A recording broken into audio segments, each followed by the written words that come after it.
Welcome to finance for non finance. आज हम ना खुल के बात करेंगे, एकदम सिंपल लैंग्वेज में बात करेंगे। जैसे मन में सवाल आ रहे हैं, हिंदी में आ रहे हैं, इंग्लिश में आ रहे हैं, पंजाबी में आ रहे हैं, जैसे आ रहे हैं, लाइक लाइक हम ना आज समझने वाले हैं ये आखिर फाइनेंस वर्क कैसे करता है। जब मैं बोलता हूँ फाइनेंस की बात, तो सबसे पहले अविन क्या आता है दिमाग के अंदर आपके? फाइनेंस। फाइनेंस का दिमाग में अभी तक तो ये आता है कि कुछ नहीं है मेरे दिमाग में, तो और वही तो सीखना है कि फाइनेंस है क्या।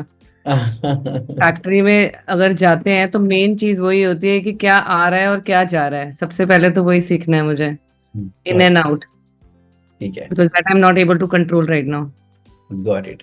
Got it. ठीक है। तो क्या आ रहा है, क्या जा रहा है, तो हम क्या करेंगे आज फाइनेंस को ना उसी वर्ड और उसी लैंग्वेज के अंदर सीखेंगे जो हमारी कम्युनिकेशन में लैंग्वेज बनती चली जाएगी ना। तो अभी ना इस फाइनेंस और नॉन फाइनेंस की क्लास का कोई रूल नहीं है। ये जहां से शुरू हो जाएगा, जैसे होता है ना ए टू जेड होती है। तो अगर पी बोला तो हम पी से स्टार्ट हो जाएंगे, जेड बोला तो जेड से, एन बोला तो एन से, ए बोला तो ए से। तो यहाँ से क्या होगा, हम सेशन बाय सेशन बिल्ड करेंगे। अब सबसे पहले हम समझते हैं कि कहाँ से आ रहा है और कहाँ जा रहा है। यहाँ उसके लिए हमें ना एक समझना पड़ेगा। अपने अकाउंट्स एंड फाइनेंस के अंदर एक ना स्ट्रक्चर होता है जिसको हम बोलते हैं अकाउंट्स एंड फाइनेंस ट्रायंगल। तो ये देखिए, तो मैंने आपके सामने एक बहुत ही अमेजिंग कंसेप्ट क्रिएट कर रहा हूँ। उसका नाम है अकाउंट्स फाइनेंस ट्रायंगल। ये आपसे बात करते करते मैंने ओपन किया।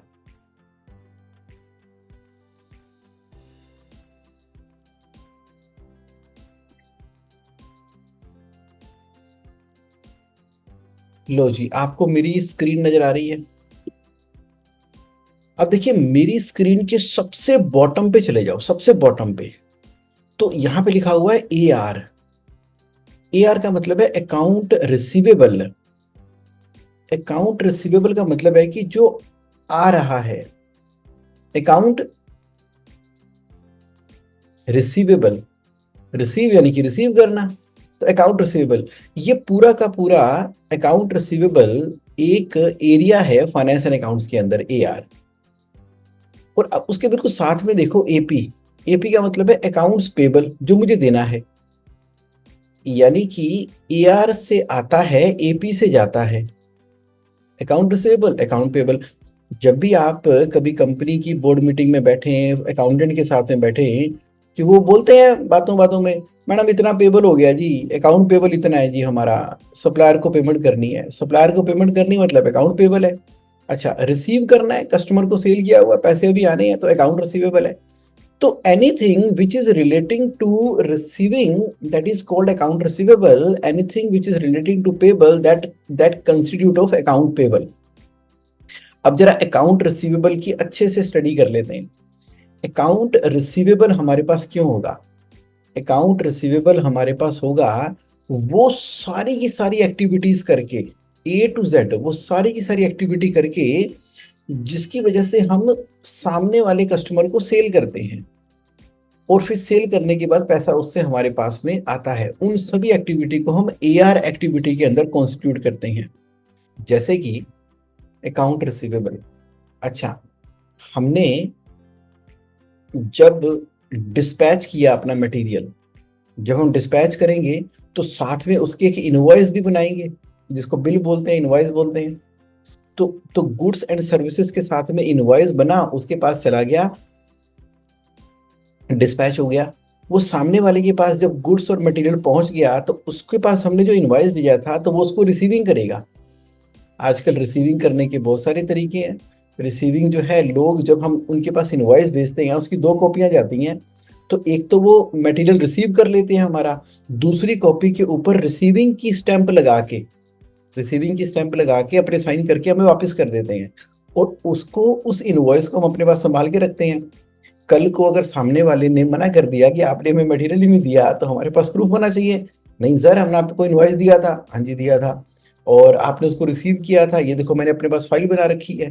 तो पुराने जमाने में हर एक डिस्पैच की एक फाइल बनती थी अपने पास। और कल को जब हिसाब होता था कि मैंने आपसे कितने पैसे लेने हैं, तो वो पूरे इनवॉइस के बेसिस पे एक डिटेल बनती थी और पैसे लेते थे। अब ये डिटेल को जहां पर नोट करते हैं उसको अकाउंट बोलते हैं, कहते हैं ना चलो अकाउंट क्लियर कर लेते हैं, तो इसलिए बोलते हैं अकाउंट रिसीवेबल। वो वाला अकाउंट, वो वाला हिसाब जिसके पैसे लेने हैं वो अकाउंट रिसीवेबल है। तो यानी कि मैंने जब सेल किया, अच्छा सेल के अंदर गुड्स भी दे सकते हैं या सर्विसेज भी दे सकते हैं। जॉब वर्क के ऊपर भी तो काम करते हैं ना, मटेरियल उसी ने अपना दे दिया और हमने खाली जॉब वर्क किया। या मान लो मैं चार्टर्ड अकाउंटेंट हूं, मैं तो सर्विसेज डिलीवर करता हूं, तो जब मैंने सर्विसेज दी, अब सर्विसेज तो इनटेंजिबल होती है, वो दिखती थोड़ी है, अब उसके साथ में कैसे मैं कोई इनवॉइस भेजूं, तो उस केस में खाली इनवॉइस ही जाता है, सेल का इनवॉइस ही जाता है। तो यानी कि जब भी सेल का इनवॉइस आएगा तो कहीं ना कहीं तो उसको रिकॉर्ड करना होगा। अब रिकॉर्ड कहाँ पे करेंगे, उसको अकाउंटिंग सॉफ्टवेयर के अंदर रिकॉर्ड करेंगे। जैसे आपकी कंपनी में एक अकाउंटिंग सॉफ्टवेयर है जिसका नाम है टैली अकाउंटिंग सॉफ्टवेयर, एक अकाउंटिंग सॉफ्टवेयर है बिजी अकाउंटिंग सॉफ्टवेयर, एक अकाउंटिंग सॉफ्टवेयर हो सकता है एसएपी, ओरेकल, बान, नेविजन। हम उन सॉफ्टवेयर पर नहीं जा रहे, हमें तो मालूम है एक अकाउंटिंग सॉफ्टवेयर है, मान लो टैली अकाउंटिंग सॉफ्टवेयर है। तो टैली के अंदर जब हमने अकाउंट लिखा, उसके अंदर सेल की एंट्री डाली, तो हमें क्या दिखाई देगा, हमें उससे पैसे रिसीव करने हैं। तो ये है अकाउंट रिसीवेबल की एक्टिविटी। तो आप मुझे बता सकते हो कि अकाउंट रिसीवेबल जो है वो सेल से रिलेटेड है कि अकाउंट रिसीवेबल परचेज से रिलेटेड है? जो अकाउंट रिसीवेबल है, तो मेरा क्वेश्चन है अकाउंट रिसीवेबल सेल से रिलेटेड है या अकाउंट रिसीवेबल परचेज से रिलेटेड है? परचेज से रिलेटेड क्या होगा, अकाउंट पेबल। तो नहीं, तो दोनों से नहीं होगा ये, इनवॉइस तो दोनों वेज में जाएंगी ना। हाँ अब देखिए, अगर हम किसी को दे रहे हैं उनके उनके साथ भी इनवॉइस लगेगी, और जिससे हम ले रहे हैं उसके साथ भी इनवॉइस लगेगी। एक्चुअली तो जिसको हम दे रहे हैं तो उसको हम अपना इनवॉइस देंगे, जिसको हम सेल कर रहे हैं उसको हम अपना इनवॉइस देंगे। और लेकिन जब हम परचेज कर रहे हैं तो हमारे पास उसका इनवॉइस आएगा। यानी कि इनवॉइस कौन बनाता है, इनवॉइस हमेशा सेल करने वाला बनाता है, इनवॉइस हमेशा सेल करने वाला बनाता है। ये पॉइंट क्लियर हो गया। तो इसका मतलब है कि मेरा सेल इनवॉइस सामने वाले का परचेज इनवॉइस होएगा, करेक्ट।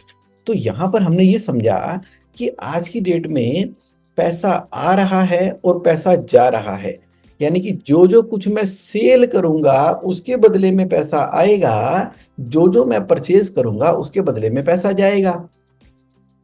तो परचेज परचेज में हम क्या क्या परचेज करते हैं, रॉ मटेरियल परचेज करते हैं, हम इलेक्ट्रिसिटी की पेमेंट कर सकते हैं, टेलीफोन की पेमेंट कर सकते हैं, एनीथिंग जो भी हमारे लिए खर्चा है वो हमारे लिए अकाउंट पेबल है। अब किसको कितने पैसे देने हैं जब उसका अकाउंट करना है तो उसको क्या बोलेंगे, अकाउंट पेबल। चलिए अब इस पूरी डिस्कशन को सिंपल करते हैं। पूरे अकाउंट एंड फाइनेंस के अंदर हमें दो चीजें दिखाई दी, anything which is relating to my sale is account receivable, anything which is relating to my purchase is account payable. Sale account receivable है, परचेज अकाउंट पेबल है। So this AP will be for my suppliers जिनसे मैं purchase कर रही हूँ। Absolutely yes. अब इसको हम जो है एक प्रैक्टिकल एग्जांपल से समझ लेते हैं। लो जी, यहां पर हम चलते हैं जी प्रैक्टिकल एग्जांपल के अंदर। तो लो जी, यहां पर हम क्या करेंगे, अब हम क्या करेंगे, सबसे पहले हम परचेज कर लेते हैं। इसको थोड़ा मैं बड़ा कर देता हूं, बिल्कुल आराम आराम से आज सीखेंगे और उसको लेवल को फिर बढ़ाते चले जाएंगे। ठीक है जी। तो हम बात करते हैं परचेज की, हम बात करते हैं सेल की। एक बार मैं इसको ऐसे लिख लेता हूं, सेल और परचेज। अब मान लीजिए मैंने एक मोबाइल फोन 8,000 रुपए का परचेज किया और वो परचेज कर लिया जी 8,000 रुपए का। तो इसका मतलब है कि ये मेरा अकाउंट पेबल है, अब इसके पैसे देने पड़ेंगे, मैंने परचेज किया है। आप परचेज कैसे कर सकते हैं, परचेज या तो सीधा का सीधा एडवांस देके परचेज कर सकते हैं, पकड़ो जी पैसे और मेरे को माल दो, या हम क्रेडिट पे परचेज कर सकते हैं। क्रेडिट पे परचेज करने का मतलब है कि देखो जी आपको 7 डेज में पेमेंट करेंगे, अभी तो माल डिलीवर करो। या बोलते हैं 15 डेज के अंदर पेमेंट करेंगे, या बोलते हैं 30 डेज के अंदर पेमेंट करेंगे, या हम बोलते हैं 45 डेज के अंदर पेमेंट करेंगे। जितना लंबा हमें क्रेडिट मिल जाए उतना अच्छा है कि बिना पैसा दिए हमें मटेरियल मिल रहा है। 45 डेज के अंदर हम आपको पेमेंट करेंगे। तो यहां पर हमने इसको कर लिया जी क्रेडिट। तो 8,000 का मोबाइल खरीदा, अकाउंट पेबल है, या तो एडवांस में खरीद रहे हैं यानी कि 0 डेज के अंदर,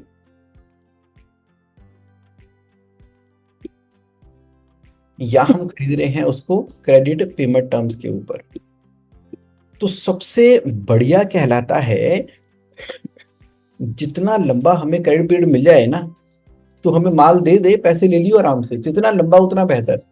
लेकिन जो हमें माल दे रहा है वो तो बोलेगा नहीं जी नहीं, पता नहीं कल आपको आप पैसे दो ना दो, मैं आपको जानता नहीं, आप मेरे लिए नए हो। वो तो हमेशा हमसे क्या चाहेगा, वो हमेशा हमसे 0 डेज में चाहेगा, एडवांस के अंदर चाहेगा। अच्छा, अब हम क्या करते हैं, इस 8,000 के मोबाइल को जरा सेल कर देते हैं 10,000 रुपए का। जब 10,000 का मोबाइल सेल कर दिया तो ये क्या कहलाएगा, AR, यानी कि अकाउंट रिसीवेबल। अच्छा, अकाउंट रिसीवेबल के अंदर हम क्या चाहेंगे, हम चाहेंगे कि हमें तो बाबा आप 0 डेज में पेमेंट कर दो।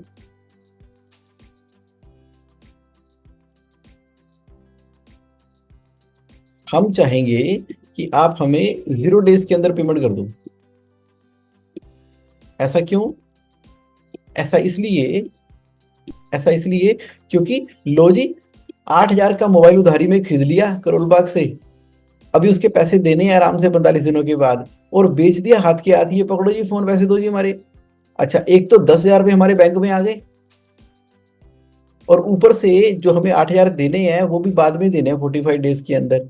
तो अकाउंट रिसीवेबल अगर एडवांस में आए तो ग्रीन है, और अकाउंट रिसीवेबल बहुत लेट आए, कोई बात नहीं बहन जी, पेमेंट कर देंगे, आ जाएगी पेमेंट 60, 90, 30, 180 डेज के अंदर। अरे ठीक है, आप तो कह रहे हो पेमेंट आ जाएगी, लेकिन इतने समय के अंदर पैसों का इंतजाम कौन करेगा, मुझे तो और भी मोबाइल फोन खरीदने हैं। अच्छा, अब इस प्रोसेस में देखा जाए तो क्या हो रहा है कि जब 10,000 में सेल किया, 8,000 में परचेज किया, तो फिर हमारा क्या निकल कर आएगा, प्रॉफिट। प्रॉफिट कितना होगा, 2,000 रुपए का। तो इसको हम बोलते हैं फाइनेंशियल समरी। अब इसको जरा बहुत अच्छे से समझ लेते हैं, ये फाइनेंशियल समरी क्यों कहलाती है। फाइनेंशियल समरी ये कहलाती है कि मान लो अगर आपने एक मोबाइल 8 में खरीद के 10 का बेचा तो 2,000 का प्रॉफिट हुआ। तो मुझे बताओ कि अगर मैं महीने में मोबाइल ही खरीदता रहूं, मोबाइल ही खरीदता रहूं, मोबाइल ही खरीदता रहूं, मान लो कम से कम 100 मोबाइल खरीद लूं,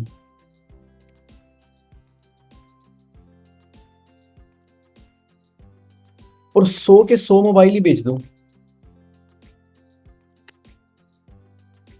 तो मुझे प्रॉफिट कितना हो जाएगा। तो 100 मोबाइल खरीदने का मतलब है कि मैंने 10 लाख के बेचे।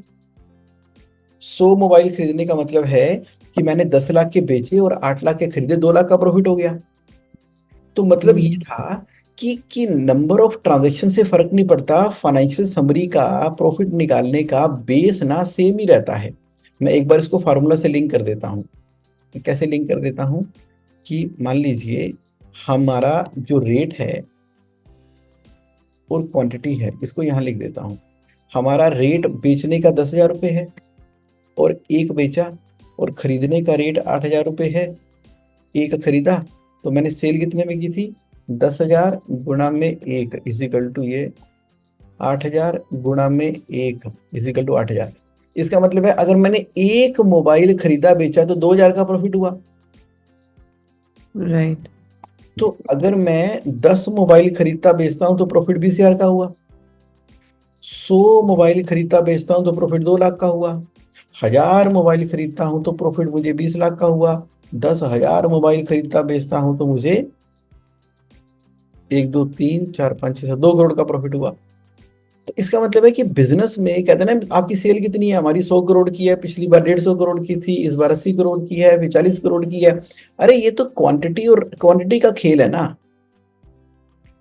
तो तो जितना ज्यादा बिजनेस बढ़ता चला जाएगा, पहले छोटी फैक्ट्री थी, फिर बड़ी बनाई मनेसर में, फिर और प्लांट बड़ा कर लिया, एक्सटेंड कर लिया, वो सब किस लिए था? वो सब इस क्वांटिटी के चक्कर में था। लेकिन बेसिक लेवल के ऊपर ना, मैं आपको क्या बोलना चाहता हूं, बेसिक लेवल के ऊपर साइंस सेम ही है।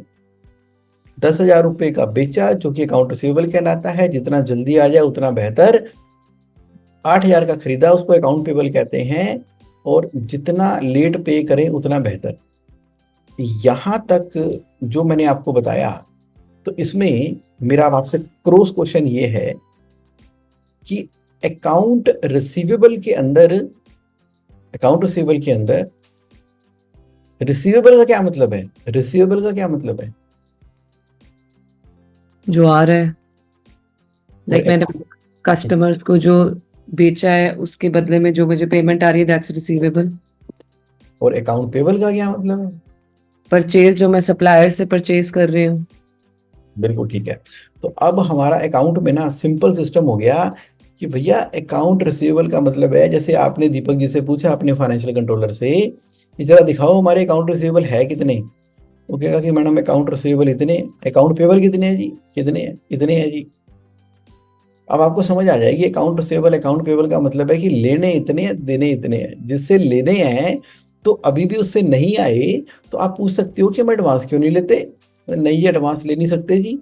अच्छा, तो जो हम अकाउंट पेबल है उससे हम 45 दिनों की उधारी क्यों नहीं कर सकते जी? तो वो बोलेगा कि मैडम इससे फर्क क्या पड़ता है? इससे फर्क क्या पड़ता है? अभी दिखाता हूँ इससे क्या फर्क पड़ता है। इससे फर्क ये पड़ता है, अब ना यहां पर मैं आपको एक कैश फ्लो का सिस्टम बता देता हूं, जिससे कि आपको अकाउंट रिसीवेबल और अकाउंट पेबल कितने इंपॉर्टेंट क्यों है, पैसा आ रहा जा रहा इतना इंपॉर्टेंट क्यों है, वो फर्क पड़ेगा। देखिए कैश फ्लो, अब मैंने कहा अकाउंट रिसीवेबल जो मेरे पास पैसे आने हैं वो ये हो गए। अच्छा, अकाउंट पेबल जो पैसे जाने हैं वो ये हो गए। अब वो कैसे? और यहां पर मैं क्या करूंगा, अकाउंट रिसीवेबल अकाउंट पेबल आने जाने। अब यहां पर मैं देखूंगा कि मेरे पास, अगर आपने माल खरीद लिया, अब आपने माल खरीद लिया, कितना? 10 पीस खरीद लिए और बेचे 8 ही, एक मिनट, बेचे 7 ही। 8 परचेज किए, बेचे 7 ही। तो क्या मैं ये कह सकता हूं कि मुझे 10,000 का लॉस हो गया? नहीं कह सकता ना, क्योंकि अभी 3 तो बिकने हैं, अभी 3 तो बिकने हैं। हाँ जी। इसका मतलब ये हुआ कि यहां पर ना, यहां पर क्या करना पड़ेगा, मेरे पास कुछ ना कुछ स्टॉक बच गया, 3 का स्टॉक बच गया। तो मुझे क्या करना चाहिए, मुझे क्या करना चाहिए कि मुझे यहां पर ना ओपनिंग और क्लोजिंग स्टॉक को हटाना चाहिए। अगर मेरे पास 3 का स्टॉक बचा हुआ है, तो जो मेरी परचेज है, तो सेल में से परचेज को माइनस करके प्रॉफिट तो नहीं निकलता। सेल जितने की है उतने के बराबर की परचेज को करूंगा तो मेरा प्रॉफिट निकलेगा। अगर ठीक है जिगमोहन, समझ तो आ गया थियोरेटिकली, लेकिन प्रैक्टिकली करेंगे कैसे? प्रैक्टिकली करेंगे कैसे? उसके लिए ना हमें एक काम करना पड़ता है। उसके लिए हमें इजिकल टू जितना स्टॉक है हटा दूं उसको। 3 के बराबर का स्टॉक है, तो मैंने 3 का स्टॉक हटा दिया, यानी कि 7 बेचे, तो 7 के अगेंस्ट में 7 की परचेज को कंसिडर करूंगा, और 14,000 का प्रॉफिट हो गया। ये क्लियर हो गया आपको? ठीक है, सीधी सी बात है, अगर भैया 10 खरीदे थे, 7 बेचे हैं, तो बेचने के अगेंस्ट में खरीदने की कॉस्ट को तो माइनस करोगे, बाकी क्या कहलाएगा आपके पास? स्टॉक। बाकी स्टॉक कहलाएगा आपके पास पड़ा हुआ ना माल, जैसे माल खरीद लिया आपकी फैक्ट्री में पड़ा, अभी बिका ही नहीं, बिका नहीं तो है तो हमारे पास ही ना, घर में पड़ा हुआ है। रबड़ खरीद दिया, रबड़ खरीद के बनाएंगे बेचेंगे तो होगा। तो ऐसा थोड़ी कि जितना बेच दिया, जितना खरीद दिया उसमें से माइनस कर दो, जो घर में पड़ा है वो भी तो पड़ा है। अब देखना जरा कैश फ्लो का मैजिक, कैश फ्लो का मैजिक। यहां पर हम क्या करेंगे, यहां पर हम डेज लिखेंगे, यहां पर हम डेज लिखेंगे। मान लीजिए मेरे मेरे अकाउंट रिसीवेबल मुझे 45 दिनों में पेमेंट देते हैं, कहते कोई बात नहीं, दे देंगे, आराम से दे देंगे। और मेरे अकाउंट पेबल जो हैं वो कहते हैं कि पहले पैसे दो, 0 डेज का देते हैं, पहले पैसे दो, फिर जो है मैं आपसे डील करूंगा। ओके, चलिए मान लिया। तो देखा जाए तो किसी भी समय जब मैं अपना कैश फ्लो देखना चाहूंगा, उसको बोलते हैं यहां पर ना वर्किंग कैपिटल, यानी कि कितना पैसा मैंने बिजनेस के अंदर लगाया है। अब उसको एक बार कैलकुलेट करते हैं।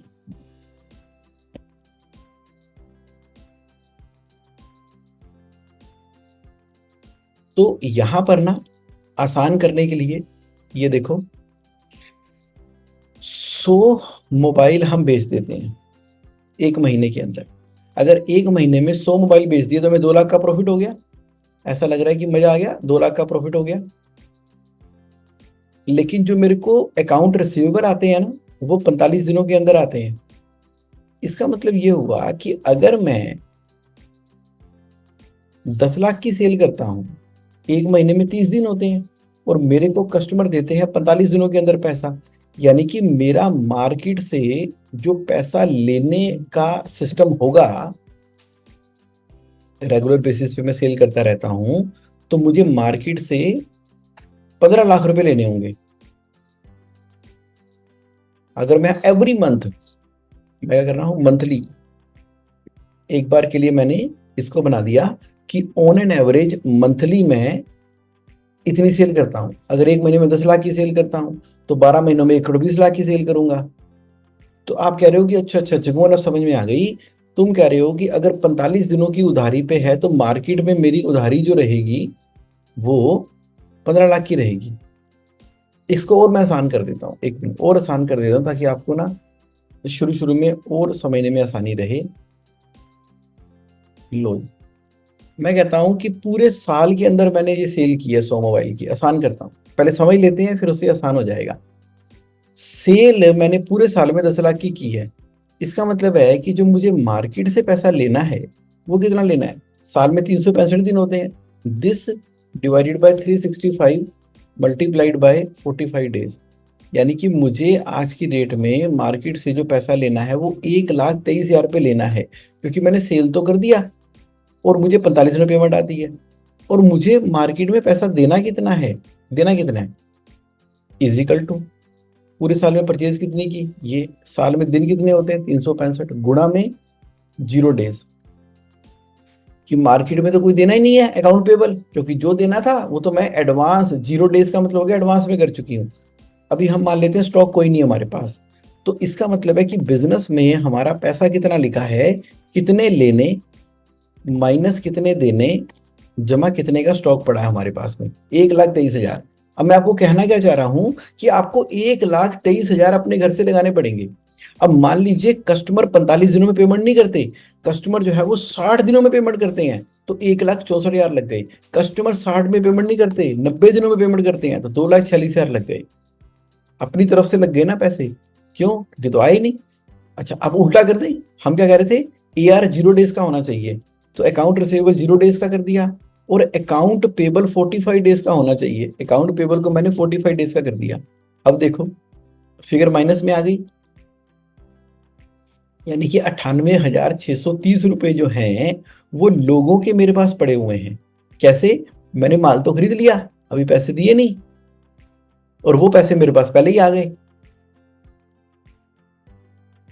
तो अब हमें क्या समझ आया कि फाइनेंशियल समरी और कैश फ्लो, ये दो चीजें बिजनेस में बहुत इंपॉर्टेंट हैं, और इन दोनों का जो जन्म होता है वो AR और AP से होता है।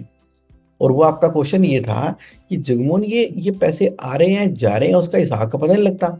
मैं क्या जी, जो भी आना चाहिए ना, माल सेल करो, एडवांस में सेल करो, नहीं तो 7 डेज में करो, नहीं तो 50 डेज में करो, जितना कम उतना बेहतर। और पेबल यानी कि परचेज, जितना डिले उतना बेहतर। तो अब मुझे बताओ, अकाउंट एंड फाइनेंस ट्रायंगल के अंदर आपको ये AR और AP क्लियर हुआ क्या? हाँ जी, हो गया। ठीक है। तो जब हमने अपनी डिस्कशन स्टार्ट की आज के सेशन के अंदर, हमने कहा कि जुगनून मतलब फाइनेंस समझना है तो फाइनेंस का ना 90% तो आपने समझ लिया, सारा खेल ही आने जाने का है। बेचें ज्यादा रेट पे, खरीदे कम रेट पे। 8,000 में मोबाइल खरीदे, 10 में बेचे, प्रॉफिट होगा। यानी कि सारे खर्चे वर्चे मिला के जो मेरे पास कॉस्ट आनी चाहिए और जिस रेट पे मैं सेल करता हूँ तो वो हमेशा ज्यादा होना चाहिए, तो प्रॉफिट होगा। अगर मान लो खर्चे बढ़ते चले जा रहे हैं, बढ़ते चले जा रहे हैं, महंगा खरीद रहे हैं, बिक नहीं रहा, तो कंपनी में लॉस होगा। तो हमें कहाँ ध्यान रखना है, हमेशा हमेशा खाली अकाउंट रिसीवेबल अकाउंट पेबल पे ध्यान रख के बात बनेगी नहीं। हर समय हर महीने क्या देखते रहना पड़ेगा, फाइनेंशियल समरी, कि बाबा प्रॉफिट हो भी रहा है कि नहीं हो रहा। ये जो आई चलाई लगा रखी है, खरीद लो बेच लो, खरीद लो बेच लो, खरीद लो बेच लो, खरीदना है पैसे दे दो, खरीदना है पैसे दे दो, सप्लायर की पेमेंट करनी है, आरटीजीएस करनी, चेक देना है, कैश देना है, ये देना है, वो देना है, मैडम ये है, मैडम ये है, परचेज करना पड़ेगा। अरे ठीक है, परचेज करना है, ओके है, सेल पे भी ध्यान दो, सब में सेल कर रहे हैं, चलो सेल परचेज पे ध्यान करोगे वो ठीक है, सेल करोगे अकाउंट रिसीवेबल, परचेज करोगे अकाउंट पेबल, लेकिन मेरा उससे कोई बहुत ज्यादा लेना देना नहीं है। आप जो कर रहे हो मुझे ये तो बताओ, प्रॉफिट भी हो रहा है कि नहीं हो रहा। तो मुझे बताओ तीनों में सबसे पहले किसे देखना चाहिए? Profit. Absolutely, now you become the business entrepreneur, you are the true business entrepreneur. अब बोलो छड्डो जी, दीपक जी जो कर रहे हो करते रहो, ठीक है। जरा पिछला महीना जो खत्म हुआ है, कौन सा, अप्रैल का, जरा देखिए अप्रैल में क्या रहा। अप्रैल का देखिए जरा फाइनेंशियल समरी क्या रही। हो गया हाँ, देखते हैं। अच्छा, सबसे पहले देखेंगे क्या, नहीं अभी बना नहीं, किताबें पूरी नहीं हुई, अभी ना खर्चे नहीं चढ़ाए, अभी बैंक नहीं चढ़ाया, अभी सेल पूरी नहीं चढ़ाई, अभी किताबें पेंडिंग है, अकाउंटेंट छुट्टी पर गया था। ये तो कोई बात नहीं, आराम से कर लो, आज नहीं कल दिखा देना, कल तो परसों दिखा देना। कब दिखा दोगे? वो कहता है मैडम मैं आपको ना 7 दिनों में दिखा दूंगा, कोई दिक्कत नहीं है, पहले वही देख लेते हैं। और उसके बाद ना कल्चर बना दिया कंपनी का, अब मई खत्म हुआ है ना, उनको पहले ही बता देना है मई खत्म होगा ना, तो जून की 10 तारीख तक हम ये देख लेंगे फाइनेंशियल समरी। जून खत्म हुआ है ना, 10 जुलाई तक देख लेंगे, जुलाई खत्म हुआ है ना, अब फिर मत कहना, मैं पहले ही बता रही हूँ, मैं पहले ही बता रही हूँ कि हर महीने हमने अपनी फाइनेंशियल समरी देखनी है, क्योंकि आज तक देखी नहीं तो देखी नहीं। क्योंकि जब इसको देखेंगे तो ही तो सवाल पैदा होंगे। मान लीजिए पता लगे कि सेल हो रही है 7,000 रुपए के हिसाब से, पैसे तो आ रहे हैं 7-7 लाख रुपए, पैसे तो 7,000 रुपए के हिसाब से 7 लाख आ ही जाएंगे, लेकिन लॉस हो गया 1 लाख रुपए का, क्योंकि खरीद मेरी 8,000 की पड़ रही थी। तो अभी क्या करते हैं, इसको पेमेंट करनी, उसको पेमेंट करनी, इसको पेमेंट करनी, उसको पेमेंट करनी, बैंक में मैसेज आता है कि 6 लाख आ गए, 7 लाख आ गए, 6 लाख आ गए, 7 लाख आ गए। अरे खाली पैसों के आने जाने से थोड़ी कुछ होगा, आने और जाने का हिसाब निकाल के प्रॉफिट देख के पता लगेगा। अब ये पॉइंट क्लियर हो गया आपको? हाँ जी, हो गया। तो अभी आप ये मंथली कह रहे हो, आपकी ये फाइनेंशियल समरी देखनी है। अब जो पहले की नहीं देखी मैंने, जो 3-4 मंथ्स की, और I mean December till now, तो वो भी साथ में इकट्ठे देख सकते हैं? बिल्कुल जी, इकट्ठे दे सकते हैं। हम बोलेंगे कि जैसे एक फाइनेंशियल ईयर होता है ना, वो अप्रैल पे शुरू होके मार्च पे खत्म हो जाता है। तो जो फाइनेंशियल ईयर होता है उसको FY बोलते हैं, फाइनेंशियल ईयर। तो फाइनेंशियल हमेशा पूरे हिंदुस्तान में अप्रैल से शुरू होता है और मार्च पे खत्म हो जाता है। जैसे कि पिछला फाइनेंशियल ईयर था, तो वो कब शुरू हुआ था? 1 अप्रैल हो गया था, नवा साल चढ़िया, अकाउंटेंट आया, 1 अप्रैल को शुरू हुआ और 31 मार्च को खत्म हो जाता है। अब देखा जाए तो अगर आपने दिसंबर से नहीं देखी तो हम बोले कोई दिक्कत नहीं है, पिछले फाइनेंशियल ईयर की इकट्ठी देख लेते हैं, पिछले फाइनेंशियल इकट्ठी देख लेते हैं और इस साल की अप्रैल की देख लेते हैं, इस साल की अप्रैल 2024 की देख लेते हैं, तो आपके पास 2 मिल गई कि पिछला साल हो गया। अब जैसे अब अप्रैल देखेंगे, फिर जब मई खत्म होगा तो मई की देखेंगे।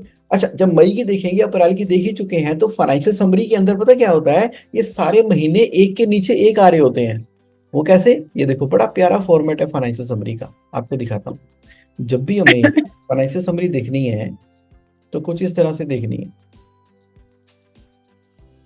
अब ये देखो फाइनेंशियल समरी दिख रही है हमें, ये हो गया अप्रैल का महीना, प्लान क्या था, एक्चुअल क्या है, मई का महीना प्लान क्या है, एक्चुअल क्या है, जुलाई, जून का महीना, जुलाई, अगस्त, सितंबर, अक्टूबर, नवंबर, दिसंबर, जनवरी, यानी कि कोई टेंशन ही नहीं है। सारी की सारी फाइनेंशियल समरी एक ही पेज पे आ जाती है, फॉर्मेट वही का वही है। ये रेवेन्यू में से जब हमने कॉस्ट माइनस की तो हमारा ग्रोस प्रॉफिट आ गया। इसका मतलब है कि ये जो फाइनेंशियल समरी है ना, ये जो फाइनेंशियल समरी है, ये फाइनेंशियल समरी तो एक ही पेज के ऊपर 12 के 12 महीने हैं। अब पिछले फाइनेंशियल ईयर के 12 महीने होंगे और इस फाइनेंशियल ईयर का एक ही महीना होगा, क्योंकि अप्रैल ही खत्म हुआ है। अच्छा, अगला महीना जब वो चढ़ाएगा ना, तो इसी के ऊपर ही मई दिख जाएगा। हम कंपेयर भी कर सकते हैं कि अच्छा, अप्रैल में इतनी सेल थी और मई में इतनी सेल है, तो हमें सामने सामने दिखती जाएगी। तो आपको पॉइंट क्लियर हो गया कि फाइनेंशियल समरी तो हमें हर महीना खत्म होने के बाद देखनी है। सबसे बड़ा पॉइंट ये हो गया कि पैसों के आने जाने से कुछ नहीं होता, असली काम होता है प्रॉफिट से। उसके बाद हम देखेंगे कि जरा दिखा सेल कितनी की, जरा दिखा खर्चा कितना आया। अच्छा, लेने कितने, देने कितने। अगर लेने कुछ नहीं है, देने इतने हैं, इसका मतलब है कि लोगों के पैसे लगे हुए हैं। अगर लोग हमें पैसे नहीं दे रहे और हम तो फटाफट से पैसे देते चले जा रहे हैं, तो सारे हमारे लगे हुए हैं पैसे। 7 दिनों की उधारी मिल रही है, तो वो कहते हैं कि मैडम थोड़े पैसों को और इंतजाम करो जी, बैंक से लोन ले लो, क्योंकि हमें 1,49,000 चाहिए। आप कहोगे बैंक से क्या लोन लेना, जो परचेज है वही आप 60 डेज पे करो, बस 32,000 रुपये की रिक्वायरमेंट रहेगी मात्र। कस्टमर से 60 दिनों का क्यों लेते हो, 45 दिनों के लो जी, पैसे चाहिए ही नहीं। अभी देखना कितने पैसे मांग रहा था वो, अभी पैसे मांग रहा था, मैडम पैसे दे दो, पैसे दे दो, 1,64,000 रुपये दे दो। आपने दिया कुछ नहीं, सप्लायर की पेमेंट कर दी 45 डेज की, क्लाइंट की कर दी। हालांकि अकाउंट रिसीवेबल की पेमेंट टर्म कोई ऐसे थोड़ी कर देगा, वो तो नेगोशिएट करना पड़ेगा, नया कस्टमर क्रिएट करना पड़ेगा, सप्लायर भी ऐसे ढूंढने पड़ेंगे जो कि हमें उधारी देते हैं। तो इसलिए बिजनेस के अंदर नए नए कस्टमर ढूंढना, नए नए सप्लायर ढूंढना, ऐसे कस्टमर ढूंढना जो एडवांस में खरीदे, ऐसे सप्लायर ढूंढना जो उधारी में दे, यही तो बिजनेसमैन का काम है। बट कई कस्टमर्स आपके ऐसे होते हैं जो आपको बिजनेस अच्छा दे रहे हो बट उनकी उधारी ज्यादा चलती है, उस केस में उसके से फंसने वाला काम है, उसके से फंसने वाला काम है। तो यानी कि सेल कर दो, सेल कर दो, सेल कर दो। सेल वो सेल है जिसके पैसे घर में आ गए। सेल करना कोई महानता नहीं है। आप मुझे बताओ, सेल करने के लिए आपकी सारी की सारी मैं रबड़ के टायर जो है बेचा हूं मार्केट के अंदर, मैं बोले पैसे आ जाएंगे तो बेच ही देगा कोई। सूट सलवार बेचने हो, गारमेंट का बिजनेस शुरू करना हो, गांधीनगर में अगर आप सूट सलवार लेके पहुंच जाओ, उनको बोलो कि गांधीनगर वालों ये खरीदो मेरे से सूट सलवार जितने मर्जी, पैसे दे देना आराम से, साल 2 साल में तो आपकी 1 करोड़ नहीं, 10 करोड़ नहीं, 100 करोड़ नहीं, 1,000 करोड़ की सेल हो जाएगी। सेल करने में क्या है, सेल वो सेल है जिसके पैसे घर में आ गए, जितनी जल्दी आ गए। तो खाली सेल करना नहीं, उसके पैसे घर में लेके आना। मैं तो बोलता हूं कि सेल ना देखनी ही वो चाहिए, मतलब दिमाग में देखनी वो चाहिए। अच्छा ठीक है, पैसे कितनों के आ गए, पैसे कितनों के आ गए, वो है घर में कितने आए, ये है धंधे की बात। वरना सेल्स वाले सेल टारगेट पूरा कर देते हैं और फिर कमीशन भी ले जाते हैं कि इस महीने की हाईएस्ट सेल। अच्छा, इस महीने की हाईएस्ट सेल, इस महीने कलेक्शन भी तो बोल साथ में। जैसे बड़े बड़े बिजनेस ओनर होते हैं वही बोलते हैं कितनी सेल हो गई, 8 करोड़ की कलेक्शन। सर वो भी हिसाब लगाना है, अभी अकाउंट्स वाले लगा रहे हैं, सेल कर दी सर मैंने, मैं तो सेल्स वाला हूँ, मैं तो सेल्स टीम हूँ, मुझे क्या पता कितनी कलेक्शन होगी, मैं तो सेल करता हूँ। कहते ठहर, हाँ जी अकाउंटेंट साहब, ये बोल रहे हैं 8 करोड़ की सेल हो गई, कलेक्शन सर कलेक्शन आई नहीं। ये सब मंथ एंड पे चिपकाया माल, जाके ट्रक बेचा है वहां पे जाके, राइट। तो पॉइंट क्या यहाँ पे रहा, सेल वो सेल है जिसके पैसे घर में आ गए, और परचेज वो परचेज है जो हमने परचेज तो कर ली लेकिन उससे 45 दिनों की उधारी ले ली हमने कि कोई नहीं, कंपनी है, बड़ी कंपनी है, ब्रांड है, कर देंगे। तो क्या हुआ, खरीदा, बनाया, बेचा, बेच के पैसे घर आ गए, और जो पैसे बेच के घर आ गए उसी में से प्रॉफिट भी कमा चुके हैं। 8 का खरीदा, उसी को घुमा के 10 का बेच दिया, तो अब हमारे पास 10,000 रुपए हैं, 10,000 में 8,000 दिए और वेले। हमसे अच्छे तो गोलगप्पे वाला है। वो कैसे, गोलगप्पे वाला क्या करता है, सुबह सुबह क्या करता है, रेडी जो लगाता है ना, सुबह उठता है 4 बजे, रेडी लगाता है। उससे पहले कल शाम को वो किराने की दुकान पे गया, किराने की दुकान पे गया शाम को, उसको बोला कि दाल दे दो, छोले दे दो, नमक दे दो, मिर्च दे दो, मसाला दे दो। कहता है पैसे लाला जी डायरी में लिख लो, ये मैं ना अगले महीने की 1 तारीख को आपको ये छोले नमक मिर्च के पैसे दे दूंगा। किसने बोला? गोलगप्पे वाले ने। लाला जी कहते चल ठीक है, मैंने डायरी में लिख लिया है, दे दियो। Okay done. अच्छा, अब वो गया सब्जी मंडी रात को, वहां पर भी उठा के लाया, आलू उठा लाया उबालने के लिए, बाकी जो सामान लाना था, टमाटर टमाटर सब ले आया काट के, चटनी पुदीना सब ले आया। फिर वो भी कहता पैसे दे दे, कहता लिख लो, कहाँ भागा जा रहा हूँ, लिख लो। लिखवा के आ गया, मंडी में भी लिखवा के आ गया और लाला जी को भी लिखवा के आ गया। अब सामान जो है उसने घर में रखा। कहा देखो जी, मैं तो महीने में 1 बार हिसाब करता हूँ जी, महीने के महीने हिसाब करते हैं जी, यानी कि 30 डेज का क्रेडिट ले आया। अब उसने सुबह सुबह उठ के आलू उबाले, छीले विले बनाए, जाके फिर सीधा जो है अपनी कनाड प्लेस के पास, वो रिवोली सिनेमा के बाहर में रेडी लगाई। वहां पे मैडमें आई, लड़के आए, "हाँ, कितने? 20 रुपए की प्लेट, 20 रुपए की प्लेट, 20 रुपए की प्लेट।" ये 20-20 की प्लेट खिला रहा है और पैसे नगद नगद हाथ में आ रहे हैं। ये पैसे पकड़े इधर जेब में, ये पकड़े इधर जेब में, इधर जेब में।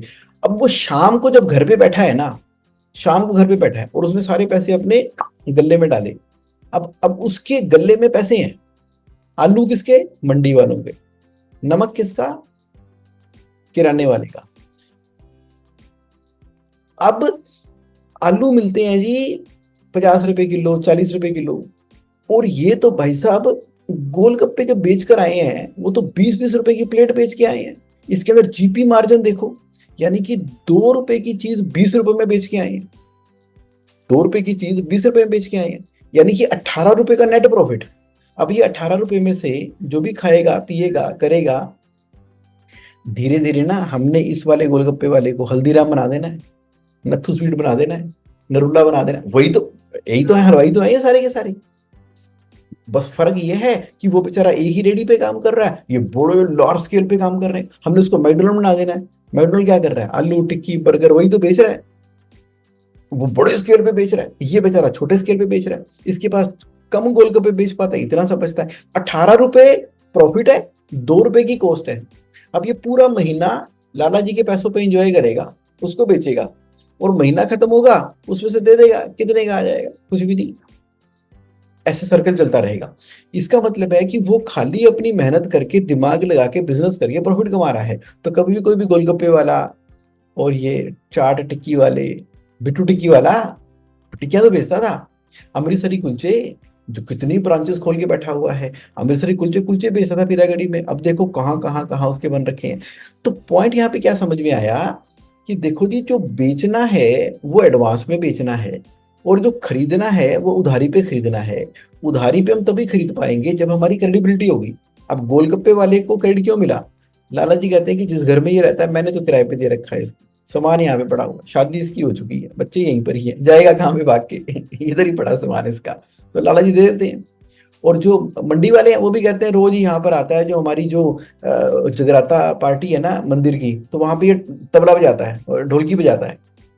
तो क्रेडिबिलिटी है, मंदिर के अंदर रोज संडे संडे ढोलकी बजाता है, तो मंडी वाले भी वहां पर आते हैं, तो वहां क्रेडिबिलिटी है। इसका मतलब क्रेडिबिलिटी बढ़ाने के लिए कुछ हमें करना होगा। तो बिजनेसमैन को अगर सही बिजनेस क्रिएट करना है तो अपनी क्रेडिबिलिटी पे काम करना होगा, ताकि लोग एडवांस में दें। अब आपने क्या किया, एक बहुत ही शानदार ब्रांड नेम बनाया, वो है आपका ब्रांड नेम। एक बहुत ही शानदार आपकी फैक्ट्री है, वो है। आपके स्टाइल है, एक्सपोजर है, मीडिया के अंदर भी आपकी अवेयरनेस है, और सारी की सारी चीजें हैं। लोग कहते हैं वाह यार कंपनी है, मतलब ब्रांड है, कोई दिक्कत नहीं है, बहुत बढ़िया। तो अकाउंट रिसीवेबल एडवांस में दे रहे हैं और अकाउंट पेबल उधारी पे दे रहे हैं। तो ये है जी हमारा आपके पहले क्वेश्चन का जवाब पहले सेशन के अंदर, कि जुगोन फाइनेंस का मुझे कुछ नहीं बता। बट इसमें कुछ परसेंटेज भी होते हैं, बिकॉज 100% तो कई बार क्रेडिट पे नहीं हो पाता, चाहे वो कस्टमर्स के साथ है चाहे वो सप्लायर्स के साथ है। कुछ परसेंटेज ऐसे होते हैं सप्लायर्स जो नहीं देते हैं क्रेडिट पे, और कुछ हमारे कस्टमर्स ऐसे होते हैं जिनका क्रेडिट भी काफी लंबा चलता है। तो 100% तो अभी बिजनेस में ऐसे होता नहीं कि हर किसी के साथ 100% उसी पे चल रहा हो। बिल्कुल ठीक है, आपकी बात समझ गया। अब ऐसा कर लेते हैं, मान लीजिए हम जो है टोटल जो परचेज करते हैं वो 100 रुपए की परचेज करते हैं। अब 100 रुपए की परचेज के अंदर जो है 20 रुपए की परचेज ऐसे लोगों से काम करते हैं जो कि मेरे 0 डेज के अंदर पेमेंट करते हैं। अच्छा, 40 रुपए की परचेज ऐसी करते हैं जो कि हमारी 15 दिनों की उधारी पे है, और 60 रुपए की ऐसी परचेज है जिससे हमें 45 डेज का क्रेडिट मिल जाता है। अब इसका मतलब है कि अब हम इसकी क्या निकालेंगे? Weighted average. Weighted average. ये तो मैथमेटिक्स है, तभी मैं बोलता हूँ कि जो फाइनेंस है ना वो मैथमेटिक विद लॉजिक है। इसको इससे गुणा कर दो, control C control V control V, total कर दो, इजिकल टू, ये कर दिया। इसका मतलब बेटा क्या आ गई, equal to this divided by total. यानी कि कुछ लोग मुझे 0 दिनों की दे रहे हैं, कुछ 15 की दे रहे हैं, कुछ 45 की दे रहे हैं, यानी कि ऑन एन एवरेज मुझे 33 डेज की तो मिल ही रही है। अच्छा, अगर मान लीजिए मुझे 45 दिन के अंदर जो 60% परचेज है वो मिल रही है, यहां कर देते हैं, मुझे 90 रुपए की परचेज 0 डे में मिल रही है, 5 रुपए की परचेज इसमें मिल रही है, 5 रुपए मिल रही है, तो मेरे को ऑन एन एवरेज 3 दिन का क्रेडिट मिल रहा है। मुझे 3 दिन का क्रेडिट मिल रहा है। अच्छा, मैं कह रहा हूं कि मेरे को तो 100% लोग ना एडवांस में दे रहे हैं, कोई मेरे को ना 15 दिन पर 0 पे दे रहा है, मेरे को 0 डेज का क्रेडिट मिल रहा है। तो यानी कि हमारी लड़ाई कहां से शुरू होगी, अभी ये जो 100 रुपीज की परचेज 100% लोग मेरे से एडवांस लेके परचेज कर रहे हैं, तो हल्की सी शुरुआत करते हैं। कोई गल नहीं भाजी, तुसी ना 5 रुपए की परचेज ते दो 15 दिनों के ऊपर, तो 75.75 डेज का क्रेडिट मिला। थोड़ी सी मेहनत की, चलो कोई नहीं भाजी, इदा करो सानू 5 रुपए की परचेज ते 45 दिनों पे दो, 3 दिन का क्रेडिट बना। धीरे धीरे धीरे धीरे धीरे धीरे धीरे धीरे धीरे धीरे जैसे जैसे कंबली भीजती जाएगी वैसे वैसे भारी होती चली जाएगी, जैसे जैसे हम पुराने होते चले जाएंगे वैसे वैसे मार्केट में के अंदर हमारी क्रेडिबिलिटी बढ़ती चली जाएगी। तो सारा खेल ही क्रेडिबिलिटी का है, सारा खेल ही क्रेडिबिलिटी का है। तो अगर मैं यहां पर खड़ा हूं और 0 डेज पर हूं, तो मुझे एक दिन यहां पे आ जाना है, ठक। नहीं तो कोई बात नहीं, कोई बात नहीं। 100 रुपए की परचेज में से कुछ देते हैं, कुछ नहीं देते, कुछ करते, ऑन एन एवरेज तो मैं कुछ तो कर रहा हूं, यानी कि something is better than nothing. ये पॉइंट क्लियर हो गया। एवरेज मेरा क्वेश्चन है, उन्होंने एवरेज कितना होना चाहिए इफ इट्स नॉट 100%? मेरी इच्छा शक्ति ये है कि मिनिमम 45 दिन का एवरेज क्रेडिट तो लेना ही चाहिए, 45 डेज। क्योंकि आजकल तो गवर्नमेंट भी कहती है ना एमएसएमई के अंदर 45 दिनों के अंदर पेमेंट कर दो, नहीं तो डिसअल हो जाएगा, तो 45 तो सरकार भी कहती है। तो जो क्रेडिबिलिटी वाले लोग हैं वो 45 दिन तो चाहेंगे ही चाहेंगे। तो आज की पहले फाइनेंस के सेशन के अंदर आपके यूनिवर्स की तरफ से शब्द आया, लेना कितना देना कितना, और आज हमने पूरा लेने देने को ही पूरा खोल दिया। तो ऐसे करते करते हम मंडे के मंडे चलते चले जाएंगे। इस दौरान ना केवल आपने अकाउंट रिसीवेबल सीखा, बल्कि अकाउंट पेबल सीखा, बल्कि आपने सीखा कि प्रॉफिट कैसे निकलता है। और आपको ये समझ में आया कि प्रॉफिट पहले देखना है, उसके बेसिस के ऊपर लेना देना देखना है। लेने देने को देखकर ही खुश नहीं होते रहना। आपको मालूम है, एकदम से आप उन 10% सक्सेसफुल बिजनेस एंटरप्रेन्योर की कैटेगरी के अंदर आ गए हो जो कि प्रॉफिट देखते हैं। पहली क्लास के अंदर ही भी आज भी 90% लोग, अभी ना विश्वास नहीं करोगे, 90% लोग ना प्रॉफिट ही नहीं देखते। अवेयरनेस में के अंदर ही नहीं है, बस बिजनेस किए जा रहे हैं, किए जा रहे हैं, किए जा रहे हैं, किए जा रहे हैं। आप अपना ही देख लो ना, जब से आपने बिजनेस में किया, कभी किसी ने इंकरेज किया आपको प्रॉफिट देखने के लिए? नहीं। कभी कोई बनाकर लेकर आया? नहीं, करेगा ही नहीं। क्योंकि पता है ओनर को ये चीज दिख गई तो कंपनी ट्रांसफॉर्म होनी शुरू हो जाएगी। तो चीजें छुपती यहां पर है, चीजें छुपती यहां पर है। क्योंकि प्रॉफिट दिखेगा तो प्रॉफिट को बढ़ाने की बात होगी ना, कि भाई प्रॉफिट कम क्यों आ रहा है, परचेज महंगी हो रही है, पैसे क्यों नहीं है, क्योंकि हम एडवांस में देकर खरीद रहे हैं। अरे प्रॉफिट क्यों नहीं आ रहा, तो सेल का रेट ही कम हो गया। प्रॉफिट क्यों नहीं आ रहा, सेल ही कम हुई है। प्रॉफिट क्यों नहीं आ रहा, खर्चे ज्यादा हो रहे हैं। प्रॉफिट की बात ही नहीं हो रही, प्रॉफिट की बात ही नहीं हो रही। That's the point, that's the point of today's session. तो अब आपने क्या करना है, तो ये तो हो गया हमारा फाइनेंस का सेशन। अगर आप अपनी तरफ से शब्दों में कुछ समराइज करना चाहें कि जगोन मैं तो मतलब 8 बजे ये सोच कर आई थी, पता नहीं क्या होगा, लेकिन अभी तक मुझे ये समझ में आया, तो उससे आज का सेशन कंप्लीट माना जाएगा। आज के सेशन में एक तो ARAP मैंने समझा, जो आपने समझाया है, प्लस प्रॉफिट पे जो आपने फोकस कर रहा है कि प्रॉफिट देखना है, और ये फाइनेंशियल समरी जो मैंने अब 4-5 महीने हो गए हैं मुझे फैक्ट्री जाते हुए, मैंने अभी तक अपने CFO से नहीं मांगी। वो अपने आप जो शेयर कर देते हैं वो आ जाते हैं, बट समझना मुश्किल हो रहा है। तो वो चीज अब आज मैं मांगूंगी उनको, अभी डालूंगी मैसेज कि मुझे वो मेल करें, और जाकर मैं समझूंगी उनसे ये पिछले लास्ट ईयर के फाइनेंशियल ईयर की और अप्रैल की। तो ये मतलब पूछने के लिए मेरे पास आज का क्वेश्चन तैयार है उनके लिए कि क्या मुझे मांगना है उनसे। यस, वाह, ग्रेट, अमेजिंग। और पता क्या होगा, अब आपके पास एक सेपरेट डायरी हो जाएगी, या मोबाइल में एक आप वो बना लोगे, मोबाइल के अंदर ही नोट्स होते हैं वो बना लोगे। अब जिंदगी का, दुनिया जहान का कोई क्वेश्चन ड्यूरिंग द वीक आपके दिमाग में आ जाए, बस उसको लिख लो, उसको लिख लो। तो पता है, मैं जुम्मन से मिलना है मेरे को 8 बजे, मैं पूछ लेना उससे, तो कुछ भी पूछो, कहीं से भी पूछो, जो मर्जी पूछो, ये क्रिएट करेंगे हम इस चीज को। तो नाउ अब तैयार हो जाओ to the next level of finance expert. चलिए, फाइनेंशियल समरी नेक्स्ट मंथ के फर्स्ट वीक में मांगनी चाहिए। हाँ, आइडियल सिनेरियो के अंदर अगले महीने की 10 तारीख से पहले पहले फाइनेंशियल समरी आ जानी चाहिए। यस, ठीक है। जो एक क्वेश्चन और मेरा ये, जो अभी आपने ये एवरेज क्रेडिट 45 डेज का आपने बोला, ये तो हो गया परचेज से रिलेटेड, और सेल से रिलेटेड। जैसे एडवांस। जैसे मैंने आपको बोला था, कई कस्टमर्स ऐसे होते हैं जिनके क्रेडिट लंबे चलते हैं, और हाँ, मतलब customer is giving you good amount of orders and all that, तो आप कहते हो चलो कोई बात नहीं, ऑर्डर तो अच्छा आ रहा है बट पैसे लेट मिल रहे हैं, उस केस में।